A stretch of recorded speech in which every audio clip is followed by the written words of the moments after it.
Hi friends, ಎಲ್ಲರೂ ಹೇಗಿದ್ದೀರಾ? ಎಲ್ಲರೂ ಚೆನ್ನಾಗಿದ್ದೀರಾ ಅಂತ ಅಂದ್ಕೊಂಡಿದ್ದೀನಿ. ನಾನು ಕೂಡ ತುಂಬಾ ಚೆನ್ನಾಗಿದ್ದೀನಿ. Welcome back to my channel Gayatri lifestyle Kannada. ನಾನಿವತ್ತು ಬೆಳಿಗ್ಗೆ ಎದ್ದಿದ ತಕ್ಷಣ ಬ್ರೇಕ್ಫಾಸ್ಟ್ ಏನು ಮಾಡೋಣ ಅಂತ ಅಂದ್ಕೊಂಡಿದ್ದೀನಿ ಅಂದರೆ, ಬ್ರೇಕ್ಫಾಸ್ಟು ಅಕ್ಕಿ ರೊಟ್ಟಿ ಬೇಕು ಅಂದರು ಮನೆಯಲ್ಲಿ. ಅದಕ್ಕೋಸ್ಕರ ನಾನು ಅಕ್ಕಿ ರೊಟ್ಟಿ ಮಾಡ್ತಾಯಿದ್ದೀನಿ. ಇದು ತುಂಬಾ ರುಚಿಯಾಗಿರುತ್ತೆ, ಸಖತ್ ಟೇಸ್ಟಿಯಾಗಿರುತ್ತೆ. ಅಕ್ಕಿ ರೊಟ್ಟಿಗೆ ಬದನೆಕಾಯಿ ಪಲ್ಯ ಜೊತೆ ತಿಂದರೆ ಆಹಾ, ರುಚಿನೇ ಬೇರೆ, ಅಷ್ಟು ಚೆನ್ನಾಗಿರುತ್ತೆ. ಅಕ್ಕಿ ರೊಟ್ಟಿನೂ ರೆಡಿ ಆಗಿದೆ ಎಲ್ಲ. ನೆಕ್ಸ್ಟ್ ವಿಡಿಯೋದಲ್ಲಿ ನಾನು ಅಕ್ಕಿ ರೊಟ್ಟಿ ಮಾಡೋದನ್ನ ನಾನು ವಿಡಿಯೋ ಹಾಕ್ತೀನಿ. ಹಾಗೆ ಬದನೆಕಾಯಿ ಪಲ್ಯದ ರೆಸಿಪಿನೂ ಹಾಕ್ತೀನಿ. ಹಾಗೆ ಮನೆಯಲ್ಲೆಲ್ಲ ಪೂಜೆ ಮುಗಿಸ್ದೆ. ಪೂಜೆ ಎಲ್ಲ ಮುಗಿಸಿ ಬೇಗ ಸ್ವಲ್ಪ ಎಲ್ಲ ಕೆಲಸ ಎಲ್ಲ ಬೇಗ ಮಾಡಿಕೊಂಡು ಪೂಜೆನೇ ಎಲ್ಲ ಮುಗಿಸ್ಕೊಂಡೆ. ಪೂಜೆ ಮುಗಿಸಿ ನಾನು ದೇವಸ್ಥಾನಕ್ಕೆ ಹೋಗಬೇಕಾಗಿತ್ತು. ಯಾಕಂದರೆ ದೇವಸ್ಥಾನದಲ್ಲಿ ಇವತ್ತು ಶಂಕುಸ್ಥಾಪನೆ ಇತ್ತು. ಹಾಗಾಗಿ ನಾನು ಬೇಗ ಎಲ್ಲ ಪೂಜೆ ಎಲ್ಲ ಮುಗಿಸಿ, ಯಾಕಂದರೆ ಮಧ್ಯಾಹ್ನಕ್ಕೆ ಅಡುಗೆ ಆಗೋಷ್ಟರಲ್ಲಿ ಮನೆಗೆ ಬರಬೇಕಲ್ವ. ಹಾಗಾಗಿ ನಾನು ಬೇಗ ಎಲ್ಲ ಪೂಜೆ ಎಲ್ಲ ಮುಗಿಸ್ಕೊಂಡು ನಾನು ದೇವಸ್ಥಾನಕ್ಕೆ ಹೋಗಬೇಕಾಯಿತು. ಹಾಗಾಗಿ ದೇವಸ್ಥಾನಕ್ಕೂ ಹೋದೆ. ದೇವಸ್ಥಾನಕ್ಕೆ ಹೋಗೋಷ್ಟರಲ್ಲಿ ಆಗಲೇ ಪೂಜೆ ಎಲ್ಲ ಸ್ಟಾರ್ಟ್ ಆಗಿತ್ತು. ನಾನು ಒಂದು ಸ್ವಲ್ಪ ತಿರ್ಬಿಟ್ಟು ಬಂದ್ಬಿಟ್ಟೆ. ಒಂದು ಕೃಷ್ಣನ ದೇವಸ್ಥಾನ ಅಂತ. ಈ ಕೃಷ್ಣನ ದೇವಸ್ಥಾನದಲ್ಲಿ ಇವತ್ತು ಶಂಕುಸ್ಥಾಪನೆ ಇತ್ತು. ಹಾಗಾಗಿ ತುಂಬ ಚೆನ್ನಾಗಿ ಮಾಡಿದರು, ತುಂಬ ಗ್ರ್ಯಾಂಡಾಗಿ ಮಾಡಿದರು ಶಂಕುಸ್ಥಾಪನೆ ಎಲ್ಲ. ಇದು ಗರುಡ ದೇವ್ರನ್ನೇ ಪ್ರತಿಷ್ಠಾಪನೆ ಮಾಡ್ತಾ ಇರೋದು. ಇದು ದೇವಸ್ಥಾನದದ್ದು ಫುಲ್ ವಿಡಿಯೋ, ಅಂದರೆ ನಾನು ಎಷ್ಟಾಗುತ್ತೋ ಅಷ್ಟು ನಾನು ವಿಡಿಯೋ ಮಾಡಿದ್ದೀನಿ. ಆದರೆ ಜಾಸ್ತಿ ಮಾಡೋಕ್ಕೆ ಬಿಡಲ್ಲ, ಯಾಕಂದರೆ ಪೂಜೆ ಆಗ್ತಾ ಇರುತ್ತಲ್ವ. ಹಾಗಾಗಿ ಜಾಸ್ತಿ ಮಾಡೋಕ್ಕೆ ಬಿಡಲ್ಲ. ನಾನು ಎಷ್ಟಾಗುತ್ತೋ ಅಷ್ಟು ಮಾಡಿದ್ದೀನಿ ವಿಡಿಯೋ. ಪೂಜೆ ಎಲ್ಲ ತುಂಬ ಚೆನ್ನಾಗಾಯಿತು. ಹಾಗೆ ನಾನು ಮನೆಗೆ ಬರಬೇಕಾಗಿತ್ತು. ಹಾಗಾಗಿ ನಾನು ಮನೆಗೆ ಬಂದೆ ಬೇಗ.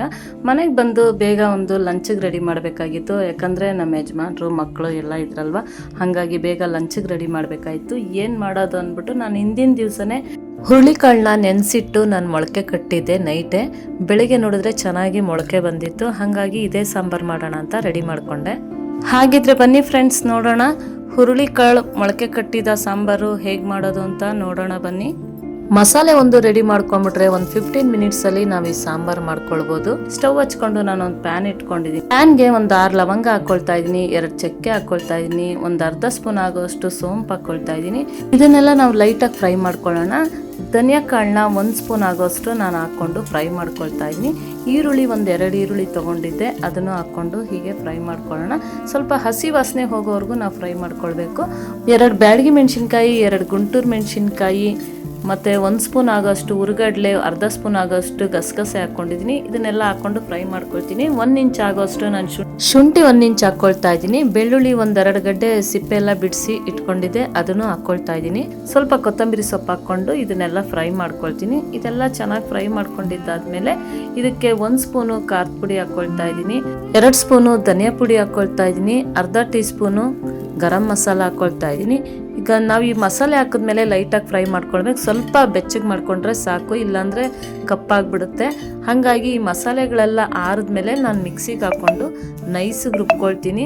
ಇನ್ನೊಂದು ಫ್ರೆಂಡ್ಸ್, ನಿಮಗೆ ಖಾರ ನೋಡ್ಕೊಂಡು ಹಾಕ್ಕೊಳ್ಳಿ. ನಿಮಗೆ ಖಾರ ಎಷ್ಟು ಬೇಕೋ ಅಷ್ಟು ನೋಡ್ಕೊಂಡು ಹಾಕ್ಕೊಳ್ಳಿ. ಟೊಮೆಟೊ 1-2 ಹಾಕ್ಕೊಳ್ತಾ ಇದ್ದೀನಿ. ಎಲ್ಲ ಕಟ್ ಮಾಡಿ ಇಟ್ಕೊಂಡಿದ್ದೆ, ದಪ್ಪಗೆ ಕಟ್ ಮಾಡಿ ಇಟ್ಕೊಂಡಿದ್ದೆ ಟೊಮೆಟೊನ. ಈಗ ನೀರು ಹಾಕ್ಕೊಂಡು ನಾನು ನೋಡಿ ನೈಸಿಗೆ ಪೇಸ್ಟ್ ಮಾಡ್ಕೊಂಡಿದ್ದೀನಿ. ಈ ರೀತಿ ಪೇಸ್ಟ್ ಆದರೆ ಸಾಕು ಚೆನ್ನಾಗಿ, ಯಾಕಂದರೆ ಮೊಳಕೆ ಕಾಳು ಸಾಂಬಾರಿಗೆ ಚೆನ್ನಾಗಿ ರುಬ್ಕೊಂಡಿದ್ರೆ ಟೇಸ್ಟು ಚೆನ್ನಾಗಿರುತ್ತೆ.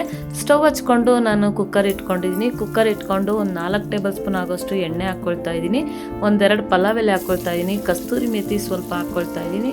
1 ಈರುಳ್ಳಿನ ಉದ್ದುದ್ದಕ್ಕೆ ಕಟ್ ಮಾಡಿ ಇಟ್ಕೊಂಡಿದ್ದೆ, ಅದನ್ನು ಹಾಕ್ಕೊಂಡು ಫ್ರೈ ಮಾಡ್ಕೊಳ್ತೀನಿ. ಈ ರೀತಿ ಫ್ರೈ ಮಾಡ್ಕೊಂಡಿದ್ದಾದ್ಮೇಲೆ ನಾವು ಪುದೀನ ಸೊಪ್ಪು ಸ್ವಲ್ಪ ಹಾಕ್ಕೊಳ್ತೀನಿ. ಪುದೀನ ಸೊಪ್ಪು ಹಾಕ್ಕೊಂಡ್ರೆ ಒಂಥರ ಡಿಫ್ರೆಂಟ್ ಟೇಸ್ಟ್ ಬರುತ್ತೆ, ತುಂಬ ಚೆನ್ನಾಗಿರುತ್ತೆ. ಪುದೀನ ಸೊಪ್ಪು ಸ್ವಲ್ಪ ಹಾಕ್ಕೊಂಡು ಮಾಡ್ಕೊಳ್ಳೋದ್ರಿಂದ ಯಾವ ರೀತಿ ಬಂದಿದೆ ಟೇಸ್ಟು ಅಂತ ನೀವು ಟ್ರೈ ಮಾಡಿ ನನಗೆ ಕಮೆಂಟಾಗಿ ಕೇಳಿ ಫ್ರೆಂಡ್ಸ್. ಟೊಮೆಟೊ ಮತ್ತು ಒಗ್ಗರಣೆಗೂ ನಾವು ಹಾಕಿದ್ದೀವಿ, ರುಬ್ಬಕ್ಕೂ ಹಾಕ್ಕೊಂಡಿದ್ದೀವಿ, ಒಗ್ಗರಣೆಗೂ ಹಾಕ್ಕೊಳ್ತಾ ಇದ್ದೀವಿ. 1 ಟೀ ಸ್ಪೂನ್ ಅರಿಶಿನ ಹಾಕ್ಕೊಳ್ತಾ ಇದ್ದೀವಿ. ಅರಿಶಿನ ಹಾಕ್ಕೊಂಡು ಚೆನ್ನಾಗಿ ಫ್ರೈ ಮಾಡ್ಕೊಳ್ತೀನಿ. ಹೀಗೆ ಟೊಮೆಟೊ ಎಲ್ಲ ಸ್ವಲ್ಪ ಸ್ಮ್ಯಾಶ್ ಆಗಬೇಕು, ಅಲ್ಲಿವರೆಗೂ ನಾವು ಫ್ರೈ ಮಾಡ್ಕೊಳ್ಳೋಣ.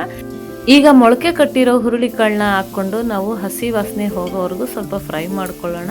ಯಾಕಂದರೆ ಇದು ಕಾಳೆಲ್ಲ ಹಸಿದಿರುತ್ತಲ್ವ, ಹಾಗಾಗಿ ಸ್ವಲ್ಪ ಹಸಿ ವಾಸನೆ ಹೋಗೋವರೆಗೂ ನಾವು ಫ್ರೈ ಮಾಡ್ಕೊಳ್ಬೇಕು. ಆಗಲೇ ಟೇಸ್ಟ್ ತುಂಬ ಚೆನ್ನಾಗಿರುತ್ತೆ. ಹೀಗೆಲ್ಲ ಫ್ರೈ ಮಾಡ್ಕೊಂಡಿದ್ದಾದಮೇಲೆ ನಾವು ಮಸಾಲೆನ ಎಲ್ಲ ರುಬ್ಬಿಟ್ಕೊಂಡಿದ್ವಲ್ಲ, ಆ ಮಸಾಲೆನ ಇದಕ್ಕೆ ಹಾಕ್ಕೊಂಡು ನಾವು ಮಿಕ್ಸ್ ಮಾಡ್ಕೊಳ್ಳೋಣ. ನೋಡಿ, ಇವಾಗ ಇದಕ್ಕೆ ಹಾಕ್ಕೊಂಡು ಮಿಕ್ಸ್ ಮಾಡ್ಕೊಳ್ತೀವಿ. ಇನ್ನೊಂದು ಫ್ರೆಂಡ್ಸ್, ನಿಮಗೆ ಎಷ್ಟು ಬೇಕೋ ಅಷ್ಟು ನೀರು ಹಾಕ್ಕೊಳ್ಳಿ. ಮಸಾಲೆನ ಜಾಸ್ತಿ ನಾವು ಫ್ರೈ ಮಾಡೋ ಅವಶ್ಯಕತೆ ಇಲ್ಲ, ಯಾಕಂದರೆ ನಾವು ಮೊದಲೇ ಪ್ಯಾನಲ್ಲಿ ಹಾಕ್ಕೊಂಡು ಎಲ್ಲ ಇಂಗ್ರೀಡಿಯೆಂಟ್ಸ್ನು ಫ್ರೈ ಮಾಡ್ಕೊಂಡಿದ್ದೀವಿ. ಹಾಗಾಗಿ ನಾವೇನು ಫ್ರೈ ಮಾಡ್ಕೊಳೋ ಅವಶ್ಯಕತೆ ಇಲ್ಲ. ಒಂದು ಸ್ವಲ್ಪ ಫ್ರೈ ಮಾಡಿದ್ರೆ ಸಾಕು ಲೈಟಾಗಿ. ರುಚಿಗೆ ತಕ್ಕಷ್ಟು ಉಪ್ಪು ಹಾಕ್ಕೊಳ್ಳೋಣ. ನಿಮಗೆ ನೀರು ನೋಡ್ಕೊಂಡು ಹಾಕ್ಕೊಳ್ಳಿ. ಸ್ವಲ್ಪ ಗಟ್ಟಿಗಿರ್ಬೇಕಂದ್ರೆ ಒಂದು ಸ್ವಲ್ಪ ನೀರು ಹಾಕ್ಕೊಳ್ಳಿ. ನಮಗೆ ಸ್ವಲ್ಪ ತಿಳಿಯಾಗಿರಬೇಕು ಅಂತ ಅಂದರೆ ನೀವು ಒಂದು ಸ್ವಲ್ಪ ನೀರು ಇನ್ನೊಂದು ಸ್ವಲ್ಪ ಎಕ್ಸ್ಟ್ರಾ ಸೇರಿಸ್ಕೊಳ್ಳಿ. ಇವಾಗ ಲಿಡ್ ಕ್ಲೋಸ್ ಮಾಡ್ತಾ ಇದ್ದೀನಿ. ಲಿಡ್ ಕ್ಲೋಸ್ ಮಾಡಿ ಒಂದು 5 ವಿಜಿಲ್ ಕೂಗಿಸ್ಕೊಳ್ಳೋಣ. ಚೆನ್ನಾಗಿ ಬೆಂದಿರುತ್ತೆ. ನಾನಿವಾಗ ಕುಕ್ಕರ್ದು ಒಂದು ಟಿಪ್ ಹೇಳ್ತೀನಿ. ಏನಕ್ಕಪ್ಪ ಇದು ಹಾಕ್ಕೊಳ್ತಾ ಇದ್ದೀನಿ ಟಿಶ್ಯೂ ಪೇಪರ್ ಅಂದರೆ ಇದು ಎಲ್ಲ ಉಕ್ಕಿ ಹೊರಗೆ ಬರುತ್ತೆ. ಹಾಗಾಗಿ ಇದನ್ನು ಹಾಕ್ಕೊಂಡ್ರೆ ಅಲ್ಲೇ ಹೀರ್ಕೊಳ್ಳುತ್ತೆ. ನೋಡಿ ಎಲ್ಲ ಅಲ್ಲೇ ಹೀರ್ಕೊಂಡಿದೆ. ಇವಾಗ ಲಿಡ್ ಓಪನ್ ಮಾಡ್ತಾ ಇದ್ದೀನಿ. ಇವಾಗ ನೋಡಿ ಕಾಳೆಲ್ಲ ತುಂಬ ಚೆನ್ನಾಗಿ ಬೆಂದಿದೆ. ಬೇಕಿದ್ರೆ ನೀವು ಇದಕ್ಕೆ ಇನ್ನೂ ಆಲೂಗಡ್ಡೆ ಬದನೆಕಾಯಿ ಸೇರಿಸ್ಕೊಳ್ಬೋದು. ತುಂಬ ಚೆನ್ನಾಗಿರುತ್ತೆ. ಸಕ್ಕತ್ತಾಗಿದೆ ಫ್ರೆಂಡ್ಸ್. ಈ ಥರ ನೀವು ಮಾಡಿ ಟೇಸ್ಟ್ ಹೇಗೆ ಬಂದಿದೆ ಅಂತ ನನಗೆ ಕಮೆಂಟ್ ಹಾಕಿ. ನೋಡಿದ್ರಲ್ಲ ಫ್ರೆಂಡ್ಸ್, ಹುರುಳಿಕಾಳು ಮೊಳಕೆ ಕಾಳು ಸಾಂಬಾರು ಎಷ್ಟು ಈಸಿ, ಎಷ್ಟು ಬೇಗ ಮಾಡ್ಬೋದು ಅಂತ. ತುಂಬ ಚೆನ್ನಾಗಿ ಬಂದಿದೆ ಮೊಳಕೆ ಕಾಳು ಸಾಂಬಾರು. ನೀವು ಟ್ರೈ ಮಾಡಿ ಫ್ರೆಂಡ್ಸ್. ನಾನು ಹೇಗೆ ಮಾಡಿದೆ ಅಂತ ಕಮೆಂಟ್ ಹಾಕಿ ಹೇಳಿ.